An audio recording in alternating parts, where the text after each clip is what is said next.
Сайн байцгаана уу эрхэм хүндэт үзэгчдээ. Монголын үндэсний олон нийтийн телевиз, Монгол Улсын шинжлэх ухааны академийн түүх археологийн хүрээлэнгээс эрхлэн явуулдаг Монголын түүх цовруул нэвтрүүлэг маань эхлэж байна. Энэ удаагийн нэвтрүүлэг 1939-с 1945 оны Монголын түүхийн асуудал байна.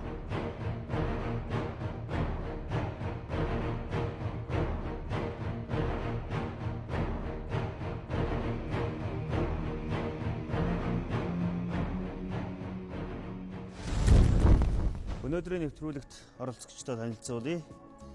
Монгол Улсын шинжлэх ухааны академийн түүх археологийн хүрээлэнгийн эрдэмтэн нарийн бичгийн дарга Монгол Улсын шинжлэх ухааны гавьяа зүтгэлтэн доктор профессор Хишигт. Монгол Улсын шинжлэх ухааны академийн түүх археологийн хүрээлэнгийн бүс нутаг орчин үеийн судалгааны салбарын эрхлэгч доктор Мягмар Самбат. Түүхийн шинжлэх ухааны доктор Батбаяр нар хүрэлцэж ирсэн байна. За та бүхэнд энэ өдрийн ямгалан айлтгая.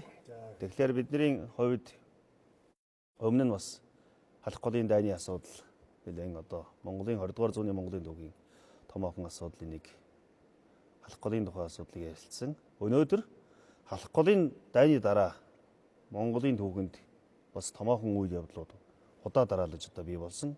Дайны дараах нөхцөл байдал бол бүс нутагт болоод дэлхийд дахинд бол маш эмзэг болж эхэлсэн. Энэ нь бол юу вэ гэхээр олон үзэл сурталын нэг асуудал байсан ба хоёрдугаар бол бүс нутагт их гүрнүүдийн сонирхлууд янз бүрээр илэрч эхэлсэн. Энэтэй холбоотой Монголын хувь тавилангийн асуудал бас хөгжиж гарч ирсэн. Тэгэхээр энэ үеийн түүхийн судалгааны асуудал их баримтын материалууд ер нь ямар байдалтай судалгаанд орж байгаа тухай Хишиг доктороос асууя. За 20 дугаар зууны Монголын түүхийн бас нэг содон хамгийн чухал үе бол саяын хэлснээр бол 1939 оны, за 30-аад оны сүүлээс 1945 онд дэлхийн 2 дугаар дайныг дуустгах энэ үе байгаа. За энэ үеийн түүхийн судалгаа бол манай түүхчлэгт бол урд өмнө бол бас хийгдэж ирсэн. Гэхдээ бас тодорхой хүрээнд бол хязгаарлагдмал байсан гэж бодож байна. Ялангуяа 1990-ад оноос хойш бол Монголын түүхийг харах өнцөг өөрчлөгдөж хамгийн гол нь архивын материалууд ил болсноор бол манай судлаачид бол урд өмнө үзэж байгаагүй архивын баримтуудыг олж үзэх, түүнийгээ судлан шинжилж түүхийн асуудлыг нь бол бүгд нь цогцоор нь харах ийм бололцоо бол нэгдсэн.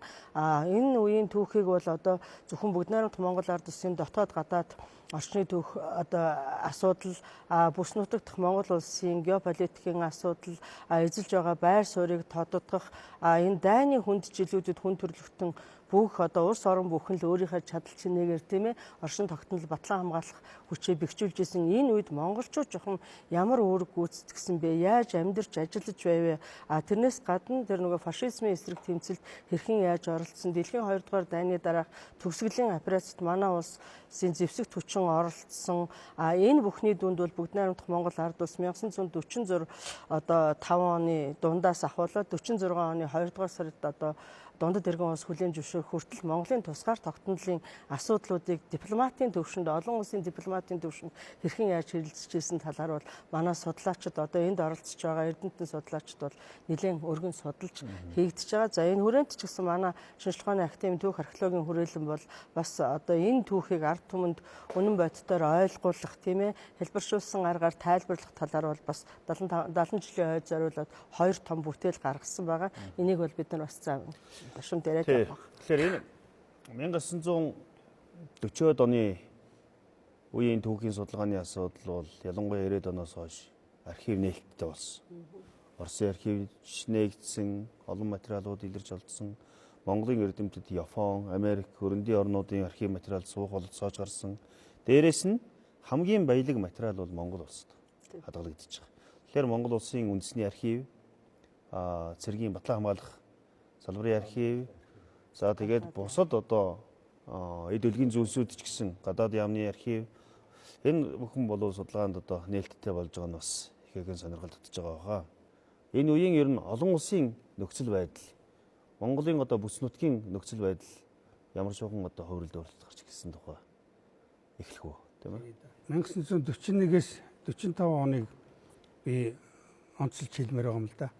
Тэгэхээр Монгол улс маань бүрэн эрхт улс болох үйл явц бол 1911 оноос эхэлсэн. За 1911 оноос эхэлсэн энэ үйл явц маань явсаар байгаа төгсгөлийн шат нь 1941-с 45 онд. Ер нь бол хувь заяаны шийдэл бол яг энэ үед тийм ээ. Тий гэж одоо бид нар төгс харж байгаа.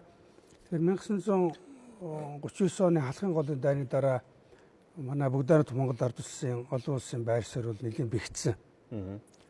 За үүнийг юугаар нотолж яах гэвэл 1941 онд Зөвлбод улс Япон хоёр хоорондоо төвийг сахих гэрээ гэж байгуулсан байна. За энэ төвийг сахих гэрээгээр Япон үндсэндээ бол одоо бүгд Монгол ард улсын газар нутгийн бүрэн бүтэн байдал халдшгүй дарахын эрхийг хүлээн зөвшөөрсөн. Энэ бол том дэвшил. Энэ бол маш том дэвшил болсон. Зүгээр одоо тэр үеийн Японы архивыг үзэх юм бол Японы гадаад явдлын яамны сайд бол хэлжсэн байгаа юм. Үндсэндээ бид нар бол бүгд Монгол ард улсын хүлээн зөвшөөрчлөө. Гэхдээ энийг бол зарлах хэрэггүй. Зүгээр ер нь бол нарийн ярих юм бол хүлээн зөвшөөрчлөө шүү дээ гэсэн одоо ийм мэдээж газар нутгийн зөвшөөрч байгаа учраас тийм ээ. Тэгэхээр зарлах бол болцоо. Тий.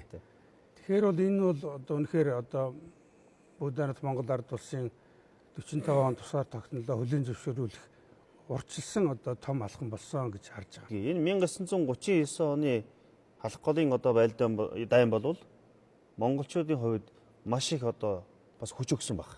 Ер нь дайн үтцээр түмэн гэдэг бол өөр шүү дээ.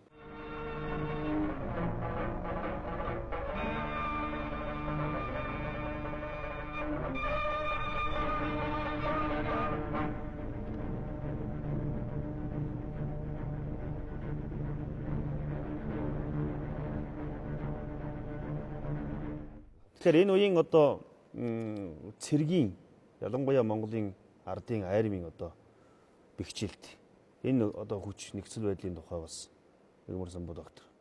Халахын голын дайны ялалт бол Монголын нийгмийн амьдралд бол их том нөлөө үзүүлсэн. Үндсэндээ 1930-аад оны эхнээс эхлээл одоо нэг илмэгдүүл зүм эдийг нураах Ардын бол сэтгэл зүйн хувьд маш унтсан байсан шүү. Маш сэтгэл зүйн хувьд унтсан их хүнд байдалтай байсан. Тэгэхээр халахын голын дайны ялалт бол Монголын ард түмнийг Монголын төр зэгийг сэргээж өгсөн. Энэ дайны ялалт бол урам зориг өгсөн, итгэл өгсөн, ялалтандаа бахархсан. Тэгээ үндсэндээ 40 оноос эхлээл одоо улс орноо хөгжүүлэх ийм зам мөрийг хайж эхэлсэн. 40 онд намын 10 дугаар их хурлаа. Улсын одоо үндсэн хуулийг шинээр батлаа. Хөгжлийн шин чиг шугамыг одоо томьёоллоо. Өөрөөр хэлбэл цоо шин зам руу гарах. Тэгээ зам руу орох тийм ирмэлзэл бий болж байна. Төр засгийн хувьд гэсэн, олон нийтийн хувьд гэсэн.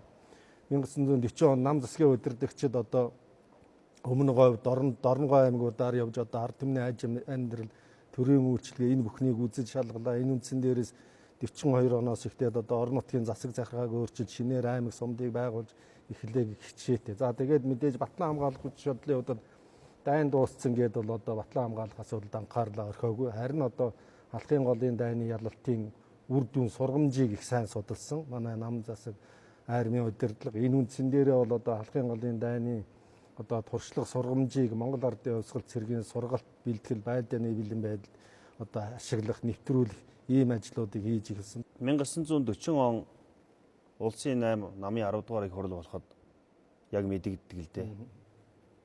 Одоо улс орныг удирдах, жолоодох хүмүүс бол цоо шин залуучууд. Манай одоо төр засгийн олон жил толгойж ирсэн Цэдэн болгоо ихтэл 24 настай тийм ээ. Төр засгийн одоо өндөрлөгт гарч ирсэн.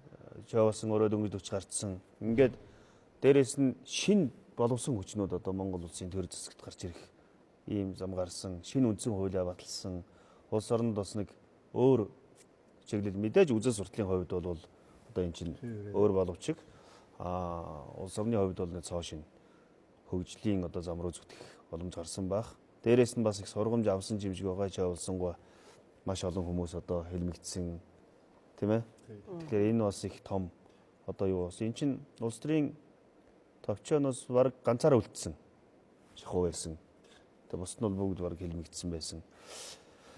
Байдал удирдлага тэр чигээрээ хэлмэгдсэн. Ийм одоо байдалтай байтал. За дэлхийн дан гарчлаа.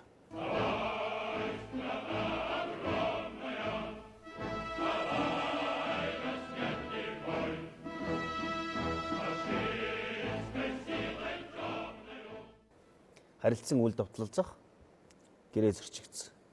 Тийм ээ. За энэ дэлхийн дайныг зарлахад одоо Монгол улс одоо өөрийн оронд дайн болсон мэт одоо зарлаж эхэлсэн. За энэ үйл явцын тухай бас ишгтгөө.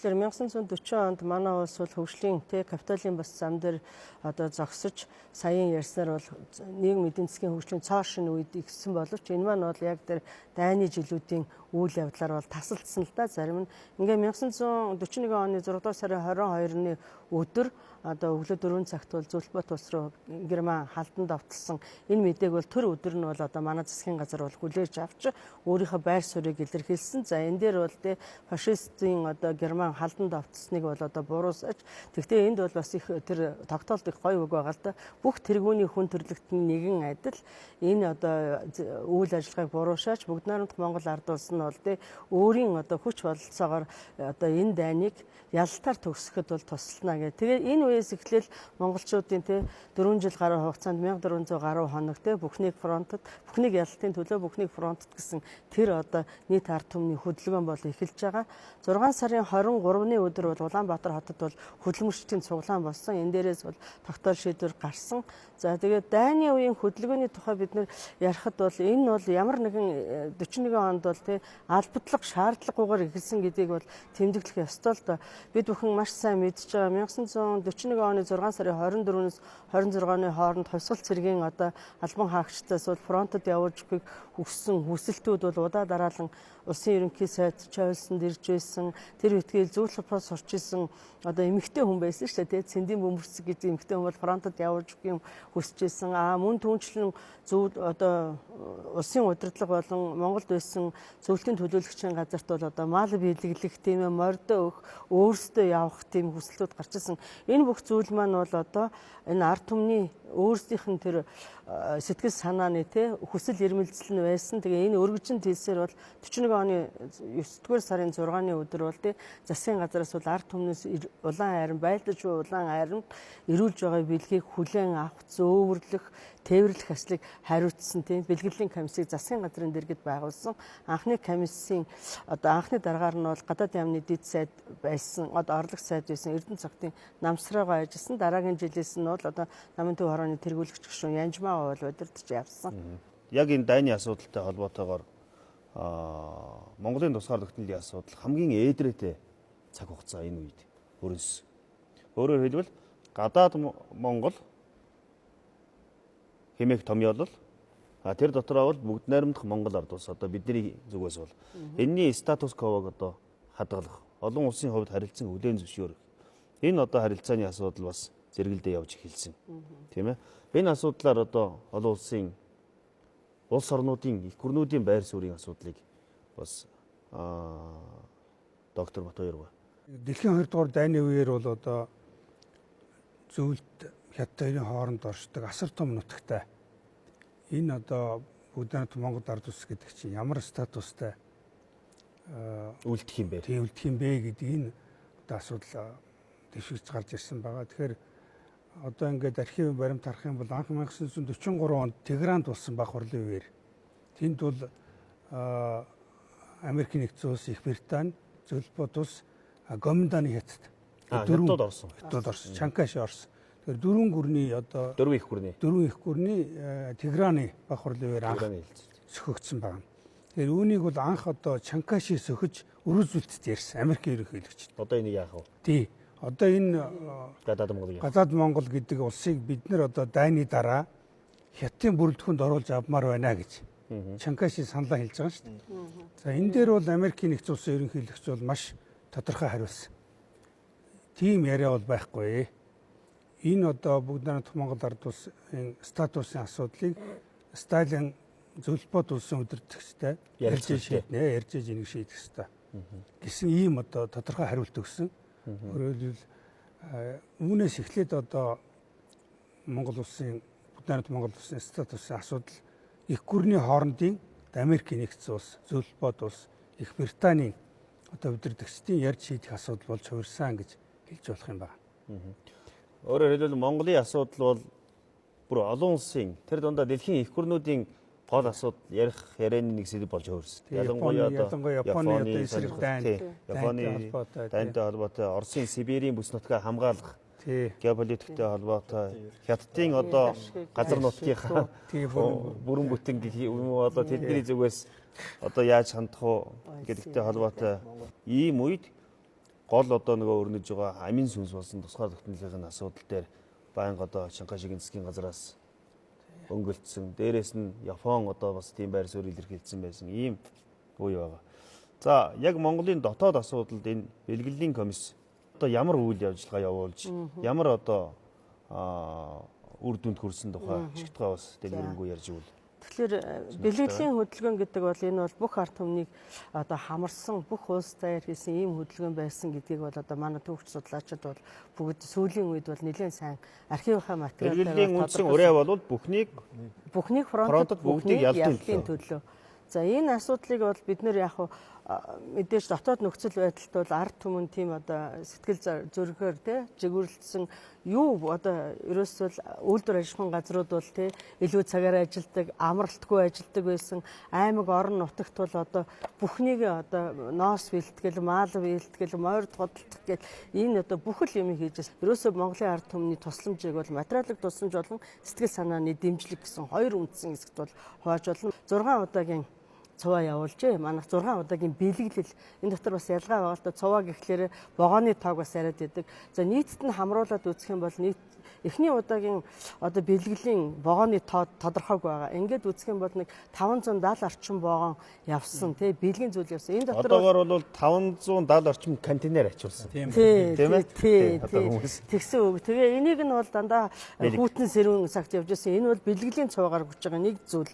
А хоёр дахь материалын тусламжийн хэлбэр бол тий бүгд найрамдах Монгол ард улсын Монголын ард түмний хөрөнгөөр байлдааны техникүүд бэлтгэж өгөх хэвээр асуудал байсан тий худалдаж авч. За энэний хамгийн том одоо жишээ нь бол Ховсголт Монгол танкын баригад байгаа. За энд нэг тоод урдыг гэж бодож байна. Энэ танкын баригадыг байгуулахын тулд бол манай улс бол Зөвлөлбөт улсын гадаад худалдааны банкнд бол тий 2.5 сая төгрөг 300 кг алт 100 мянган Америк долларыг бол урьдчилан шилжүүлчихэд энийг нь бол ард түмнээсээ бол 3 сарын дотор цуглуулсан байгаа. Тэр үеийн одоо ханшаар шүү дээ. Тэр үеийн ханшаар тий. Яг хоо энийг нь рубль шилжүүлээд үсэх юм бол манай нэг төгрөгийг бол 126 рублээр тооцож исэн юм байна лээ. За энэ бол нэг дараагийн юу байлдааны техник нь бол мэдээч Монгол ард эскадрил байж байгаа. За Ховсголт Монгол танкын баригадыг бол Монголын ард түмний хөрөнгөөр бол 53 танктай гарсан. Тэрнээс бол 32 нь бол тий Т34 хамгийн сүүлийн үеийн танк.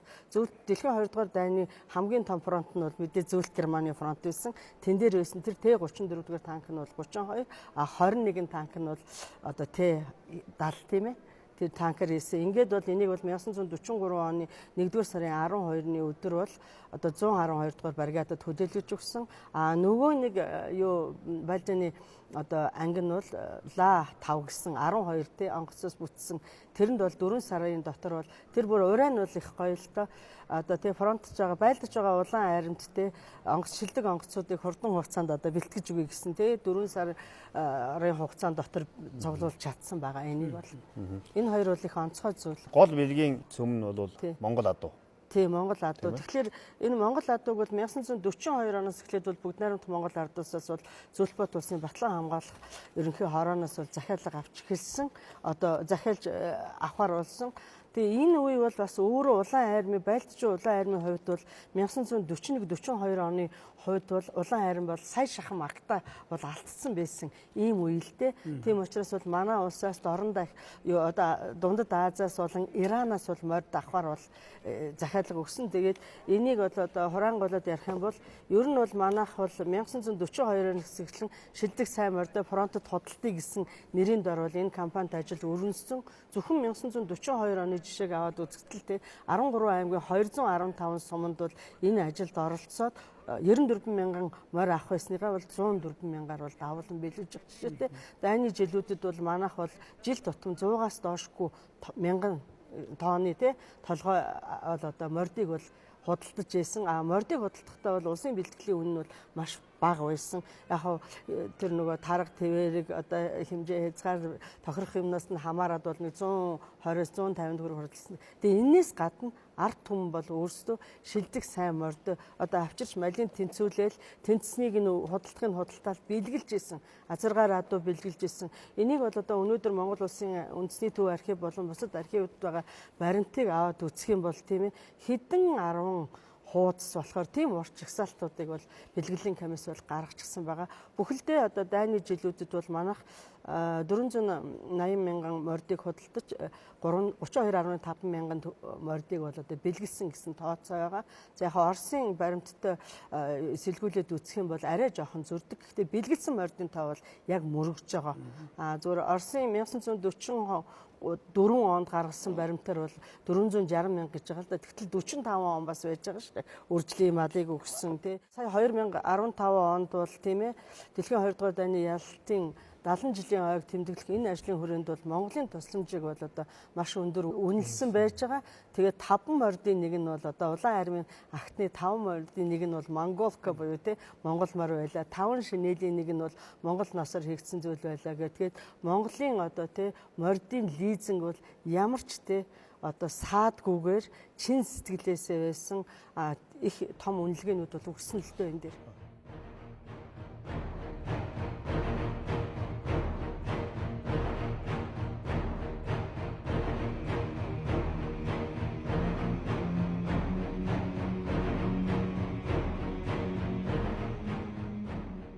За Монголын тусгаар тогтнолын асуудал руугаа дахиж оръё.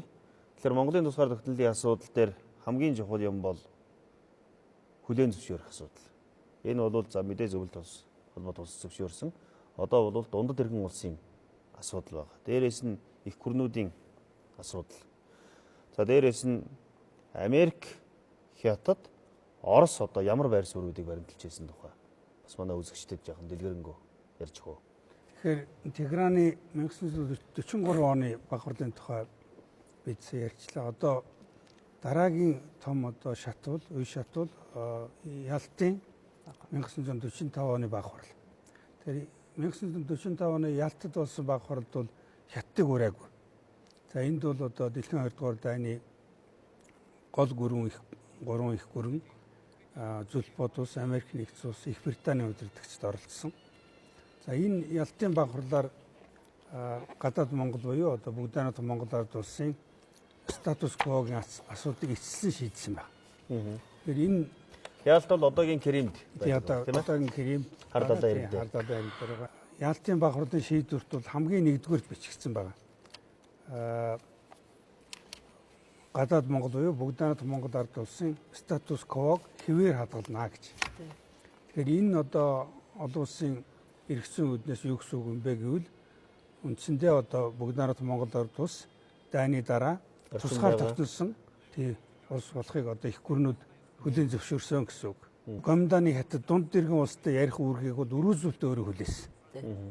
Тий гадаад Монголын тухай одоо энэ статус квогийн асуудлыг Чанкашитэй ярьж учраа олох.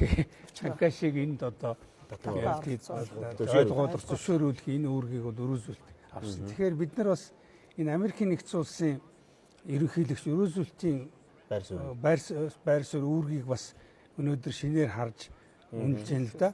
Өөрийн дид ерөнхийлөгч Уоллесийг 1944 оны 100 штэ тий 7 сард дайны үед тийм ээ. Тий одоо дайн эд явж явах үед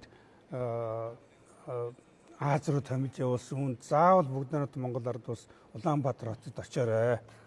Энэ одоо зөвлөлт хятадын донд байгаа энэ асар удам нутагтай энэ улсын бодит байдлыг нүдээр харж ирээ. Улс болж чадах юм уу? Одоо тий даасан улс болох ёстой дайны дараа. Тэгэхээр юунийг хараад ир үзээд ир гэж. Тэгээд энэ өрөөзөлтийн энэ Уоллесийн одоо айчлалын дараагаар бол Монголын тухай байр суурь нь бол их нааштай эргэсэн гэж ойлгох ёстой. Тийм ч учраас одоо 45 оны Ялтын хурал дээр бол Америкийн тал бүгд найрамдах Монгол ард улс дайны дараа статус квогоо хэвээр хадгалах тусгаар улс болох энэ асуудал дээр бол их нааштай хандсан гэж хэлж болно. За ингээд 45 онд зам бол одоо манай улсын асуудлаар Москвад дунд дэргэн улс Зүлбод улсын хооронд яриа хэлцээ болж байгаа. За энэ дээр бол мэдээж Чанкаши бол бүхэл аргаа хэрэгжилж ирсэн Монгол улсыг тусгаар болгохгүй тулд. Одоо ямар ч хамаагүй аргаар дунд дэргэн улсын бүрэлдэхүүн хэвээр авч үлдэх юмсан. Хамаагүй бүгд найрамдах Монгол улс өөрийн цэрэгтэй аримтай байг. Өөрийн гадаад яамтай байг. Гадаад харилцаагаа өөрөө мэддэг. Тэгэхдээ одоо хэлбэр төдий дунд дэргэн улсын бүрэл түүнд л үлдээж өгөөч гэж. Ингэж одоо зөвлбод улс Сталинаас бол тэд хүсэж байсан. За энэ дээр бол Сталин маш хатуу байр суурьтай байсан. За Монгол улс бол тусгаар тогтнох ёстой. Бүр бие дааж. Тий бие даах ёстой. Ингээд 45 оны 7 дугаар сард Чавлсан одоо Монголын удирдагчийг Москвад урьж авчирч онгоцны буудлын дээр тусгаар тогтносон бие даасан улсын төрийн тэргэнд үзүүлдэг бүхэл хүндэтгэлийг үзүүлсэн. Яг тэр үед хятадын төлөөлөгчд байсан. Тэгэхэд Москвад хятадын төлөөлөгчд бас одоо Англи, Францын төлөөлөгчд байж исэн. Тэдэнд зориуд одоо харуулж бид энэ марш Чавлсанг бол тусгаар тогтносон бие даасан улсын төрийн тэргүүн гэж хүндэтгэж хүлээж авч байна. Бүхэл ёслолыг одоо үзүүлж хүлээж авсан байгаа. Энэ бол бас тийм Монгол улсын хувьд бол бас их бахархууштай тийм үйл явдал болсон л доо. Энэ 7 сарын одоо Монголын төрийн тэргүүнийг тусгаар улсын төрийн тэргүүний төвшөнд хүлээж авч байгаа энэ авах хүртэл бол бас хятадын комендант засгийн газартай олон хэлэлцээр хийсэн. Тийм ээ. Энэ дээр Сталин бол бас маш тодорхой байр суурийг хадгалсан. Ер нь бүгд найрамдах Монгол ард улсын тусгаар тогтнолыг хүлээн зөвшөөр одоо байгаа статус-квогоор хүлээн зөвшөөр эс чадваас та нар өөрсдөө Японтойгоо байлд. Хатуу хэлсэн. Хатуу хэлсэн. Тэр тухай энэ бол олон баримт байна тийм ээ. Жишээлбэл одоо Сүнзээ юу нөхөө? Сүнзээ. Та нар одоо дайны дараа асуудал шийдчихээч. Япон бол одоо босч ирэхгүй шүү дээ. 50 жил. Тэгэхэд Япон бол 5 жилийн дараа босноо. Хүчтэй артаа. Тийм учраас та нар бол одоо асуудлаа шийд гэж одоо цонх руу харж, буруу харж байгаад хэлж ийсэн гэж протокол. Сталины одоо тийм геополитикийн маш тооцоотой байр суурь байгаа юм л да. Та нар Герман, Япон хоёрыг дутуу үнэлж болохгүй. Энэ хоёр үндэстэн бол маш хүчтэй. Дайны дараа эдгээр чинь 5-10 жилийн дараа эргээд босоод ирнэ. Дахиад босч ирнэ. Дахиад босоод бүр хүчтэй босч. Тийм учраас тэрийг бодож бид нэр одоо энэ бүгдээрээ Монгол ард улсыг биеийн даалгах хэрэгтэй. Тусгаар улс болох хэрэгтэй маа гэж Сталин. Нэг талаасаа харахад бол Сталины хувьд геополитикийн холбоотой Монгол улсын тусгаар тогтнол. Өөрөөр хэлбэл бүр хэлж байгаа ш. Сибирийн төмөр замыг тас зохихоос би хамгаалж чадж байгаа маа. Энийг тийм ээ. Нөгөө талаасаа бол энэ саяны хэсэг тухайн ярьсан энэ дайны үед Монгол улсын үзүүлж байгаа нөхөрсөг байдал, энэ тусламж энэ бол их нөлөө үзүүлсэн байх гэж одоо Оросын ард түмэн тийм ээ. Мегур самбуу доктороос асуумаар байна. Монголын тусгаар тогтнолын асуудлыг ерөнхийдөө бараг ингээд 45 оны 7 сар ихэд шийдэж эхэлж байгаа. Энийний дараа нэг асуудал гарсан нь бол чөлөөлөх дайны асуудал гарч ирсэн. Монгол улс энэ чөлөөлөх дайнд оролцсон. Энэ тухай энэ асуудлыг бас үзэгчдэн маань тодорхой ярьж өгөө. Сая ярьлаа Чавлсан бол 7 сард Москвад айлчилсан тий Монголын нам төрийн тэргүү. Энэ айлчлалын үеэр ярьж ийдсэн нэг асуудал нь бол одоо бүгд найрамдах Монгол ард улс. Одоо Европ дайнд дууссан нэгэнтэй. Зүйл толгойд улс бол одоо Японы эсрэг дайнд орох нь тодорхой байсан. Тэгэхээр энэ дайнд Монгол улс оролцох тухайн асуудлуудыг энэ айлчлалын үеэр ярилцаж шийдсэн гэж манай судлаачид үздэг. Тийм ч учраас энэ айлчлалын дараахнаас эхлээд Чавлсан бол одоо Москваас буцаж ирээл тэгэл Монгол улс одоо дайнд орох энэ бэлтгэлийг хийж эхэлсэн. Гэхдээ ер нь бол зүгээр би одоо баримт энтрийг ажиглаад байхад энээс өмнө ч гэсэн ер нь Монгол улс алсдаа ер нь энэ Японы эсрэг дайнд оролцох энэ төлөвлөж бэлтгэжсэн юм уу гэсэн юм байдлаар ажиглагддаг. Яагаад гэвэл одоо манай гадаад харилцааны яам энэ төр даатгалж байгаа баримтаас үзэхэд 1944 оны сүүлд 45 оны ихээр л одоо энэ Японы ноёрхолд байгаа өвөр Монгол баргын тухай юм судалгаа материалууд хийж тэнд явуулах ажлын төлөвлөгөөнүүдийг боловсруулж исэн. Тэгээд ийм бэлтгэлийг хангаж исэн ийм баримтууд байгаа. Тэгээд энэ бэлтгэлээ хангаж явах энэ явцдаа Москвад энэ асуудлаа хэлцэж эцсийн шийдвэрийг зөвлөлтийн удирдагч заалантай тохирцоод тэгээд одоо 7 сарын сүүлчээс эхлээд дайнд орох бэлтгэлүүдийг хийж одоо Монгол ардын явуулгал зэргийг дайчилгаагаар өргөдгөн зохион байгуулах, Монгол ардын явуулгал зэргийн анги салбаруудыг одоо хилийн орёонуудад татаж хуралдуулах ийм бэлтгэлүүдийг хийж эхэлсэн байна. Чавлсангийн үгэн дотор бол бид бол нэгдсэн Монгол улсаа байгуулах, ахтай өвөр Монголыг чөлөөлөх гэж байгаа. Энэ бол одоо Монгол улсын баг амин сүнс байр суурь байх. Тийм ээ тэр үед барьж ирсэн. Ер нь бол ерөөсөө энэ Япон дайн зарлах тухай Монгол улсын засгийн газараас гаргасан бичигт бол ерөөсөө энэ дайнд орох үндсэн шалтгаан бол тодорхой заасан байна шүү дээ. Хамгийн ихэнд бол Монголын ард түмэн одоо ингээд тусгаар тогтнолыг ирмэлзэж олон 10 жилийн турш ирмэлзэж ирсэн энэ хүсэл ирмэлзэл нэгдүгээр. Хоёрдугаар Монгол үндэстэн нийтээрээ нэгэн гэр доор одоо амар жимэр аж төрөх энэ хүсэл ирмэлзлийг үндэслэж энэ дайнд орж байна. Хоёрдугаарт бол Зөвлөлт толгойд улстай 1936 оны 3 сарын 13-нд байгуулсан харилцан тусдах протоколоор хүлээсэн үрийнхээ дагуу энэ дайнд орж байна. Үүргээ биелүүлж. Гуравдугаарх одоо энэ дайнд орох шалтгаан бол одоо нэгдсэн үндэстний тав. Дэлхийд дахин нэг тайван тогтоох энэ үйл хэрэгт өөрийн хувь нэмрийг оруулахын тулд энэ дайнд орж байна гэсэн ийм гурван том үндсэн шалтгааныг бол ажиглагдав. 1945 оны 8 дугаар сарын 10-нд бүгд найрамд Монгол ард улсын засгийн газраас Японтай байлдах шийдвэрийг гаргалаа. Манай ард түмний эрх чөлөөтэй тусгаар тогтнох тэмцэлийн зам дээр Японы фашист нар үргэлж занан дайсагнаж манай эрх чөлөөт орныг эзлэн боочлохыг олон удаа оролцсон юм аа.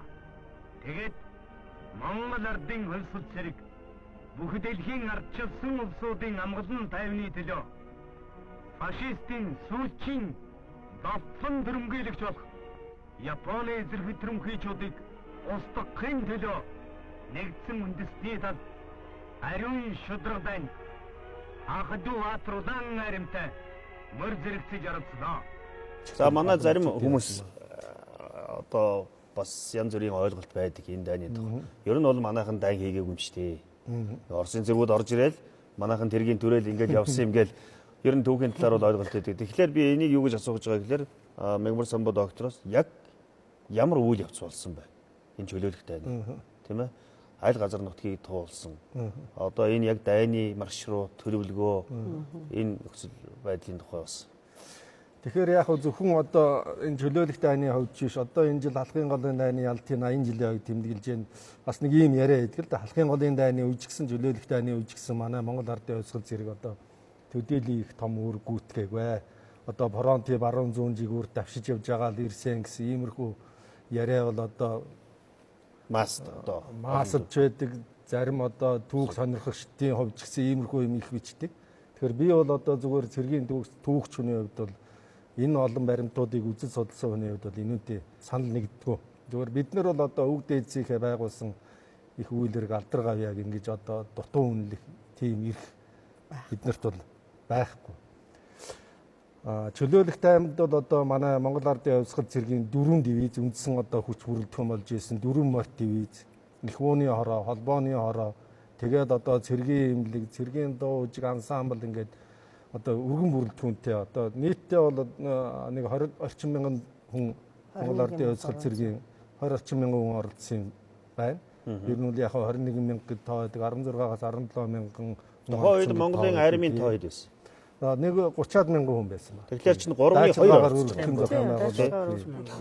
45 оны 100 бол одоо тэгэл 7-8 сарын ихээр бол дайчилгаагаар өргөн зохион байгуулсан шүү дээ Монгол ардын хувьсгал цэрэг. Тэгээд байлдааны цагийн орон тоогоор нь бүрэн хангах юм үйл. Тэгэхээр 3-2 гэсэн үг шүү. Тийм.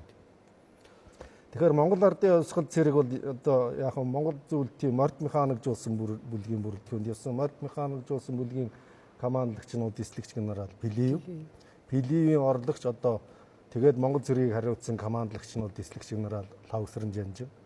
Залуу Жанжин. Тий, залуу Жанжин. Лавсран Жанжин бол бас 1939 оны халахын голын дайнд одоо Монгол ардын хувьсгал цэргийг удирдсан. Тэгэхээр Монгол ардын хувьсгал цэрэг бол хоёр байлдааны хоёр чиглэлээр бол байлдааны үүрэг гүйцэтгэсэн. Нэгдүгээрт бол одоо Дарган Байшинтын хийдэр орионоос одоо Жэхэд олон нуурын чиглэл 950 км ийм газар байлдааны үүрэг. Нөгөөх нь бол одоо Сайн шандын орионоос Чуул таалганы чиглэлд одоо 500 гаруй км газар ийм хоёр байлдааны үүргийг бол гүйцэтгсэн. За энэ одоо байлдааны явцад бол одоо ер нь бол Монгол зөвлөлтийн цэргийн энэ давших чиглэлээр бол одоо Манжуураас эхлээд энэ өвөр Монголыг хүртэл энэ чиглэлд бол нийтдээ Японы Каунтоны армийн сая гаруй хүн хүчтэй бүрэлдэхүүн бол байсан. Тэгэхээр одоо энэ хоёр чиглэлд Монгол ардын хувьсгал цэрэг давшиж орх орныхоо хилээс ер нь бол 1945 оны 8 сарын 9-ний өглөө 5 цагт үүрээр бол хөдөлсөн. Давшилт бол ихэлсэн. Монгол ардын хувьсгал цэргийн ангууд, Монгол зөвлөлтийн армийн ангууд одоо Монгол улсын хөлийг давж байлдааны үүрэг гүйтгэсэн. Үүрэг гүйтгэж эхэлсэн. Тэгээд энэ хоёр чиглэлд бол байлдааны одоо үүрэг гүйтгэсэн. Ер нь бол энэ хугацаанд бол ерөөсөө байлдаан болоогүй юм шиг зүгээр Монгол цэргүүд бол одоо давшиж яваад морьтойгоо давшиж яваад ирсэн юм шиг ярьдаг. Энэ бол худлаа. Олон удаагийн том жижиг байлдаан болсон. Энэний хамгийн домор одоо 8 дугаар сарын 19-өөс 21-нд болсон нөгөө Жанчхүүгийн давааны байлдаа. Энэ бол маш том байлдаа. Жанчхүүгийн даваанд бол одоо өргөнөөрөө 35 утаараа 10 км ийм маш том одоо 5 жилийн хугацаанд байрсан ийм том цэргийн хоригдолт бэхлэлт байсан шүү дээ. Японы. Тий, Японы. Энийг бол одоо манай энэ Явтасрангой удирдсан 7 дугаар хуйхт бригад, Доржинский удирдсан 27 дугаар мот хороо энэ хоёр англи үндсэндээ энэ байлдааны үүргүүд гэсэн. Энэ бол одоо чуул хаалганы чиглэлд авсан цэргийн одоо Монгол Ардын Хувьсгал цэргийн хувьд бол хамгийн ном байлдаан байсан. За нөгөө чиглэлд авсан цэргүүд бол одоо тэгэл одоо Долон нуураас эхлээд Гүбэкүү тэгэл одоо Завсар хот гэдэг энэ хотуудыг одоо дандаа байлдаанд эзлэх. Тэнд бол одоо Японы томоохон хүч хоригдж ирсэн. Одоо өвөр Монгол болоод хятадын том хотуудыг эзлэхэд бол зарим нь бол одоо тэгээд бүсэлж аваад тулгын шаардах бичиг өгөөд ингээд буулгаж авч ирсэн. Зарим нь бол одоо цэргийн хүчээр буулгаж авч ирсэн. Энэ алдаргавьяа одоо маш их хүнд замыг туусан. Тэгээд дээр нь одоо байгалийн саад идэвхчээр давшилт энэ бүхнийг ярих юм бол 45 оны дайн бол одоо Монгол Ардын Хувьсгал цэргийн хамгийн сүүлчийн хамгийн том хүнд бэрх ийм дайн байсан гэдгийг бол одоо хэлэх хэрэгтэй. Энийг бол одоо өнөө цагийн болон ирээдүйн цагийн монголчууд маань, залуучууд маань мартаж үйл болох том үйл явдлаа. Өөрөөр хэлбэл энэ дайны үйл явц, энэ дайны хүнд бэрх цагаан дээр хараар бичигдсэн бүх баримт материал бол үлдэж хоцорсоо. Чөлөөлөх дайны 75 жилийн ойгоор энэ 70 жилийн ойгоор энэ чөлөөлөх дай 1945 гэсэн ийм баримт гэрэл зургийн цомог хийсэн. Энд бол одоо чөлөөлөх дайны түүхэнд холбогдох урд өмнө судалгааны эргэлтэнд орж байгаагүй шин сонирхолтой баримт гэрэл зургууд бол маш их орсон. Ялангуяа одоо хаалттай байсан материалууд ч байна. Хамгаалахын төв архив хадгалагдаж байсан. Одоо байлдааны газрын зургнууд хүртэл одоо энд орсон. Тэгэхээр бас энийг сонирхож байгаа хүмүүс бол бас энэ дээр дэлгэрэнгүй үзэж болно.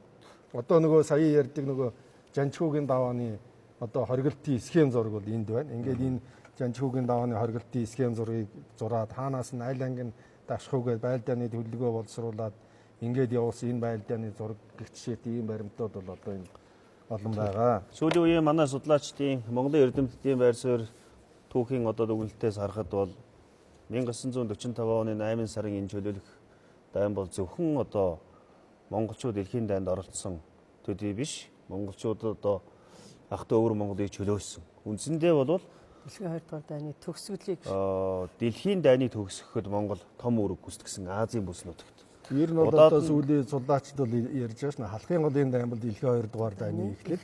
Тэгээд чөлөөлөх дайн бол дэлхийн 2 дугаар дайны төгсгөл гэж ойлгомжтой тийм. хоёр нь манайх болцсон. Дайныг эхлүүл дайныг төгсгсөн одоо ийм том үүрэгтэй байсан шүү гэж. Хүн төрлөختөнд одоо нөрөлсөн энэ аимшигтай үйл явцыг бол монголчуудын амгалан тогтооход оролцсон гэдгийг бол бас үл мартаж болно. Дээрээс нь ер нь хятад улсыг Японоос чөлөөлөхөд монголчууд оруулсан ой нэмэр гэж үзэж болно үст тэ. Болно. За хишгтгоогоос бас тодруулмаар зүйл байна. Бид нэр гадаад орчин дайны нөхцөл байдлын тухай ярилцлаа. Энэ 40-оос 45 оны үеийн Монголын дотоод улс төрийн улс орны амьдралд бас олон үйл явц өрнөсөө. Хамгийн наазахын ихтэл одоо улсын их сургуулиан байгуулж тийм ээ улсын түүхээ бичиж олон үйл явц өрнөсөн. Энэ үйл явцуудын тухай бас ард түмэнд монголчууд зөвхөн дайнд бэлдээд зөвхөн бэлэг бэлдээд сууж байгааг бас улс орныхоо урагшин явуулах алхмыг хийж яасан гэдгийг бас. Тэгэхээр энэ дайны хүнд хичээлүүдэд бол тэ мэдээж хамгийн хүнд хатуу ширүүнийг тэ цаг наргүй авчирч хөдөлмөрчсэн ч гэсэн нөгөө хөгжил дэвшлиг эрмэлцсэн манай ард түмний дотоод амьдралтай олон дэвшилттэй үйл явдлууд болж исэн. Жишээлх юм бол 1942 оны 10 дугаар сарын 5-нд бол Монгол улсын их сургуулийн нээлтийг бол одоогийн Санкт Петербург гэж бид нэр ярьдаг те энд бол хийжсэн Оросын гол нар дом гэдэгт хийжсэн. Манай соёлын хамаг баяр бахтал болсон улсын их сургууль энэ байна. Европод дайны гал дүрлзэж Гитлерийн фашист нар дэлхийн нэгт сургуулиудыг шатаан тэмэрдэж байхад бүгд найрамдах Монгол ард улс энэ их сургуулиан нээс юм аа. Энэ бол их том үйл явдал. За энэ үндэсний их сургуулиа байгуулсан явдал гэдэг маань бол үндэсний боловсон хүчнээ улс ардын аж ахуй, соёл боловсролыг хөгжүүлэх тэр боловсон хүчнийг бид нэр бэлдэх үндэсний уурхатай боллоо гэсэн их гэсэн үг. За дээрэс нь бол одоо энэ үед чинь бас одоо дэлхийн 2 дугаар дайны энэ үед бол ард түмний сэтгэл санааг өөргөх тийм ээ их түүхэнд нь хандуулах, бахархах үүднээс бол одоо манай түүхчдийн хувьд Монгол улсын шинжлэх ухааны хүрээлэнгийн хувьд бол одоо энэ тал дээр бас их сайн ажиллаж байсан. Түрүүн Мэгүр самбуу докторийн үгэнд гарлаа л да 1944 оноос эхлээд чой болсон одоо бүгд найрамдах Монгол улсын удирдлагын өвөр Монголын талаарх бодлоготой холбогдуулаад өвөр Монголын талаар бол бас нэлийн том судалгаанууд хийгдсэн. Та тэрийг бас мэдж байгаа тийм. Ийм зүйлүүд бол байж исэн. За тэгээд энэний цаана бол эдийн засгийн үүднээс нь аваад үзэх юм бол Монголын эдийн засаг дайны жилүүдэд бол монголчууд бие дааж эдийн засгаа хөгжүүлж оршин тогтнолоо тийм ээ авч явж исэн гэдгийг зайлшгүй хэлэх хэрэгтэй. Бэлгэдлийн хөдөлгөөнтэй хамаарат одоо олон шинэ үйлдвэрүүд ялангуяа хөнгөн хүнсний үйлдвэр ийм зүйлүүд бол шинээр бий болж исэн тийм. Энэ маань бол эргээгээд Монгол улсын эдийн засгийг тэлэх тийм ээ тэр чадварыг нь сайжруулах тал дээр бол бас үр дүнгээ өгсөн гэдгийг бол хэлэх ёстой л да бид нэр. Бүр одоо энгийн ойлголтоор үзэхдээ бол маш олон уран сайхны кино гарлаа шүү дээ. Цогтой аж киног тийм 45 онд гаргасан шүү дээ. Тэгээд цэргийн жанжтуудын намтрыг одоо бичлсэн. Манлаатрын намд Сүхбаатарын намтар, Сүхбаатарын намтар их оронч үндэсний үзлийг одоо хөгжүүлэх. Тэрүүгээрээ дамжуулж одоо ард түмний эх орноо батлан хамгаалах үйл хэрэгт одоо бэлдэх зориулгад бас нэлээд их анхаарал хийсэн. Энэ одоо хүнд барих дайн энэ одоо Монголын улс ордогтнолын төлөөх тэмцэл бол Монголын ард түмэнд одоо дахин үндэстэн улсыг одоо босгох хүчтэй байгуулахад бол их том түлхэж болсон. 9 сарын 3-нд Ялтын баярыг тэмдэглэсэн тийм. Улаанбаатар хотод маш өргөн баярын одоо арга хэмжээ олсон. Түүний зэрэгцээгээр өвөр Монголд байлж байгаа анги салбаруудад баяраа тэмдэглэсэн. Бүх аймгийн төв, сумын төвүүдэд энэ баярыг бол маш их өргөн тэмдэглэсэн байна. Одоо дэлхийн дайны төвс. Дэлхийн дайны. За яг энэтэй уялдаад Москвад одоо асуудал болсон. Энэний өмнөх нь ярилцлага болсон. Тэр нь бол Монголын тусгаар тогтнолыг одоо хүлээн зөвшөөрүүлэх Монголын одоо бүх ард түмний санал хураалтыг явуулах асуудлыг бол ерөнхийдөө Сталин хятадын талтай тохирсон тийм ээ. Тийм. Энэ тухай бас хоёр доктор. Тэгэхээр түрүүн бид ярьсан Чанкаши бол одоо гадаад Монгол буюу бүгд найрамдах Монгол ард улсыг ямар ч аргаар хамаагүй дунд тэргийн улсын бүрэлдэхүүнд л үлдээ гэсэн ийм энэ бол ард түмнийхэн өмнө хүлээж байгаа үүрэг гэж хэлж байгаа тийм ээ. Тийм. Бүхэл аргаа хэрэгэлсэн боловч одоо эцсийн эцэст ялагдсан. Тийм ялагдсан зөвлбод улс бол Японы эсрэг дайнд орсон, бүгд найрамдах Монгол ард улс Японд дайн зарласан. За ингээд Чанкаши бол аргаа бараад ямар арга бодж олсон бэ гэвэл Монгол улсад бүх нийтийн бүх ард түмний санал хураалт явуулъя. Референдум. За энэ санал хураалтаар хэрвээ Монголын ард түмэн 100% өөрийнхөө тусгаар тогтнолыг төлөө саналаа өгөх юм бол бид энэ улсыг одоо хүлээн зөвшөөрөё гэсэн ийм одоо арга барсан нэг пакт үлдээх гэж юм байна. Тийм. Тэгээ өөрөөр хэлбэл Чанкаши бол дараа нь үүнийг хариуцлагаас мултрах гэж. Тийм. Хятадынхаа одоо би хятадын ард түмэнд энийг одоо өөрөө тайлбарлах ганц миний одоо юу болох юм аа. Өөрийгөө цагаатах. Тийм. Ганц одоо шалтгаан болох юм аа гэж. Тэгээд бүх нийтийн санал хураалт явагдаж байгаа. Зүгээр энэ дээр нэг нэмж хэлэх зүйл бол маршал чаа болсон бол энэ чөлөөлөх дайнд орсон бас нэг зорилго бол өвөр Монголоо нэгтгэж авах. Өөрөөр хэлбэл одоо 1911 оноос эхэлсэн нэгдсэн Монгол улс байгуулах Монголын хүсэлчүүдийн маань мөрөөдөл хүсэл байгаа шүү дээ. Олон 10 жилийн. Энэ хүсэл мөрөөдлийн маань түүхэн одоо сүүлийн нэг агшин бол 45 оны чөлөөлөх дайн гарцаагүй. Тэгэхээр анх дайнд орсон засгийн газрын уриалагч байгаа одоо бүх монголчуудаа нэгтгэж нэг айл гэр бол Чавсгийн Сталинтай уулзсан уулзалтанд ч байгаа. Чавсгийн Сталинтай удаа дараа уулзсан уулзалтуудад хэлж байгаа энэ санаагаа. Тэгэхээр энэ одоо өвөр Монголоо нэгтгэж авах гэсэн энэ хүсэл мөрөөдөл бол энэ 45 оны шилжих дайнд бол маш тодорхой байсан. Дааж харамсалтай нь одоо их гүрнүүдийн энэ одоо тохиролцооноос болоод энэ түүхэн хүсэл мөрөөдөл маань бол биелэгдээгүй. Яг энэ үйл явцыг ярихад бид нэр дурсахгүй өнгөрч болохгүй нэг асуудал бол Дэв ангийн асуудал. Өөрөөр Монголын нутагт дэмжиг донорвын одоо засгийн газар байгуулагдсан. Гэтэл дэмжиг донорвын засгийн газар одоо зарим хүмүүс бол бас яхан өөр ойлголттой. Дэван одоо ингэж хүсэл тэмүүлэлтэй байхад Чойволсон ер нь яхан татгалцсан юм шиг Монгол улсын тусгай захидлыг авч үлдсэн. Гэтэл Чойволсонгийн Сталинтай уулзсан юм уу? Түүний одоо энэ дайны үеэс одоо ялангуяа 42-3 оноос хойш тавьсан их том асуудал бол байнга нэгдсэн Монгол улсын төлөө асуудал байсан тийм ээ. Тэр битгий 45 онд байна уу? Чойволсонд Сталины уулзалтан дээр Сталин хондог өргөхтэй хэлж байгаа шүү дээ. Нэгдсэн Монгол улсын удирдагчийн төлөө гэж. Тэр чинь бол Чойволсон одоо хизээш баярлж байгаагүйгаараа баярлж ирсэн гэж туслах одоо Шагдар Сүрэнбаяхан ч юм уу ярианд байдаг. Тэгэхээр энэ бол Чойволсонгийн бас салшгүй нэг баримталж байсан үзэл санаа байсан баг. Чөлөөлөх дайнд орохдоо бас баримтсан нэг бодлого. Энийг ил тодны их айхтар тунгалан зарлаагүй ч гэсэн ер нь тийм бодлогыг баримталж байсан тодорхой. Маш их ухуулах уудсыг бэлдэж явсан байгаа шүү дээ. Одоо Монголоор чөлөөлөх дайнд явахдаа орохдоо.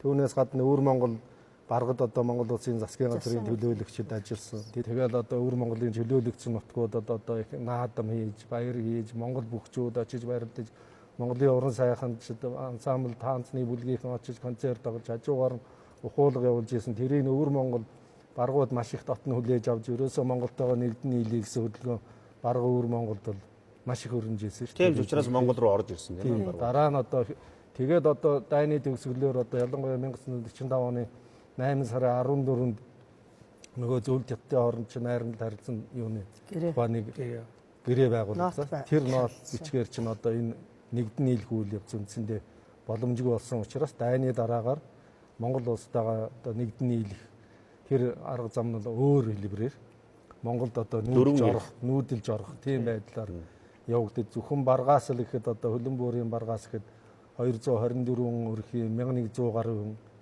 одоо үзэмчнээс ихэд чинь одоо 700 гаруй өрхийн 2000 гаруй хүн одоо айл өрх Монгол улс. Тэгээд нийт мал сүрэгтэйгээ бол одоо нийт мал сүрэг нь энэ хоёрын мал сүрэг нь ихэд одоо 80 гаруй мянган толгой мал сүрэг.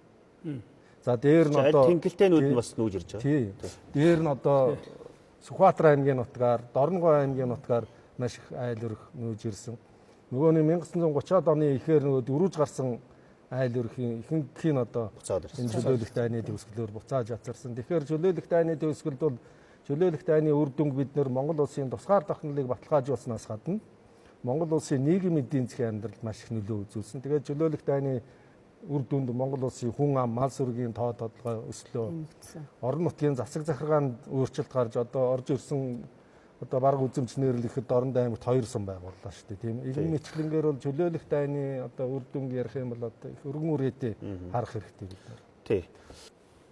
Нэгдсэн Монгол улсын хувь тавилан ялангуяа ар өрийн монголчууд нэгдэх түүхэн боломж бол үнэндээ энэ үед байсан. Хамгийн одоо том боломж бол байсан.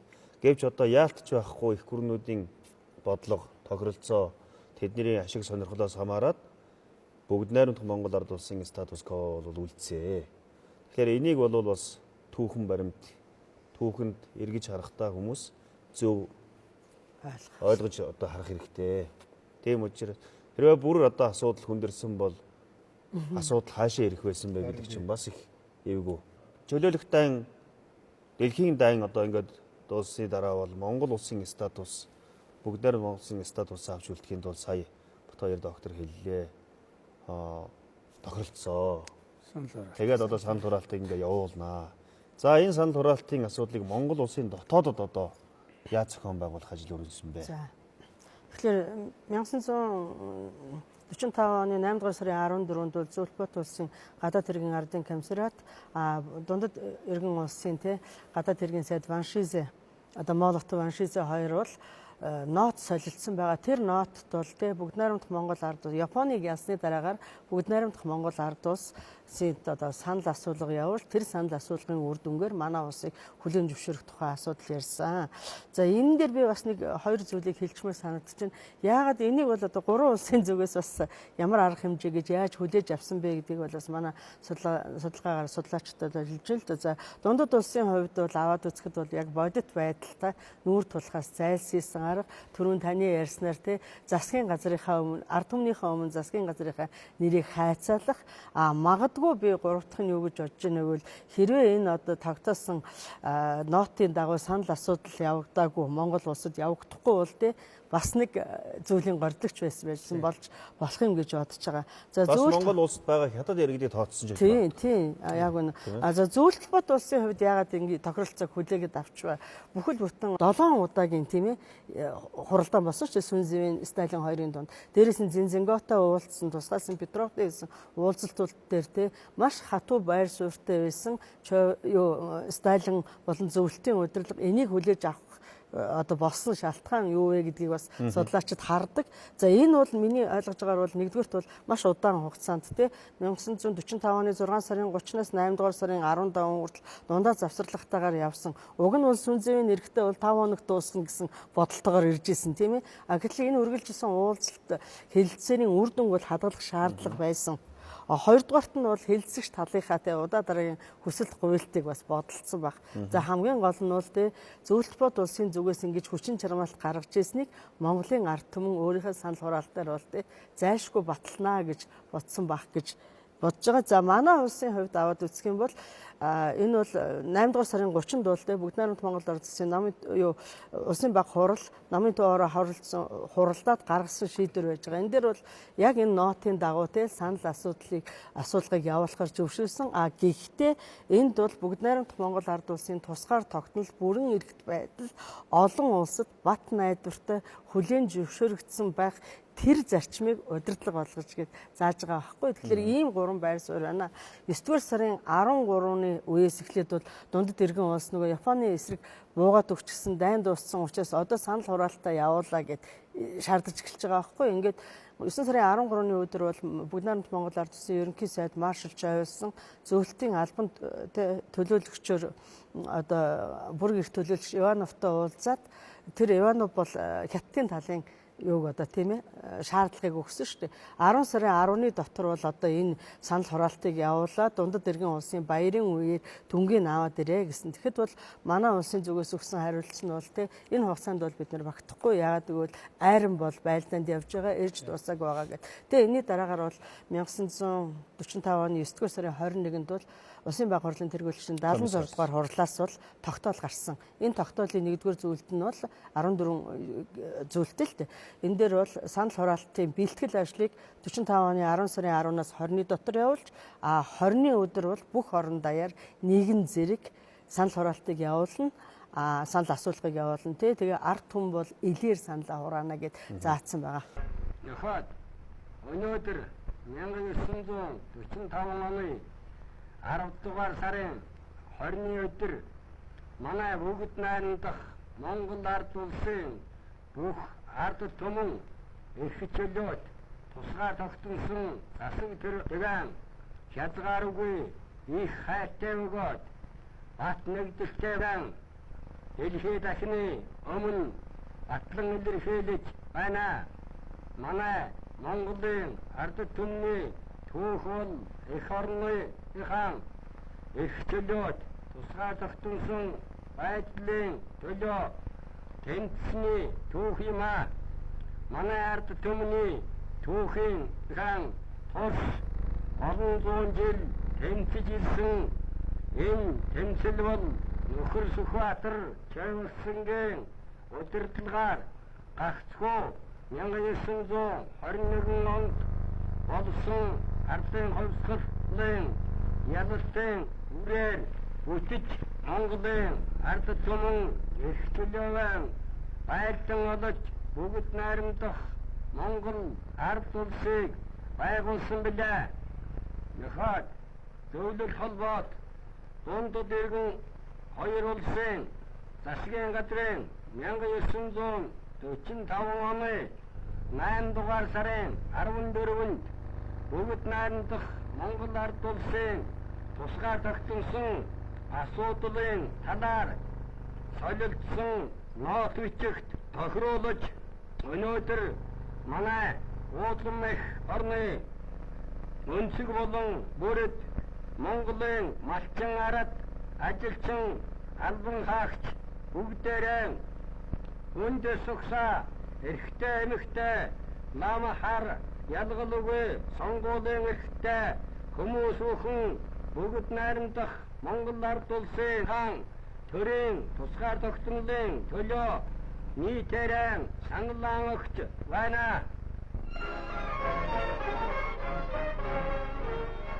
Энэ өдөр өргөн дэлгэр Монгол нутгийн өнцөг болон бүр 18 наснаас эхлээд ад зай урд хөгжтөн хүртэл төрийн хаан тусгаар тогтнолыг батлахаар цуглацгааж байна.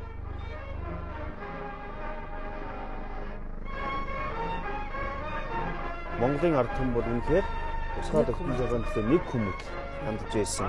Бүх одоо санал асуулгыг бол одоо орон нутгийн зохион байгуулсан. Хамгийн гол юм бол хэдэн хувьтай вэ?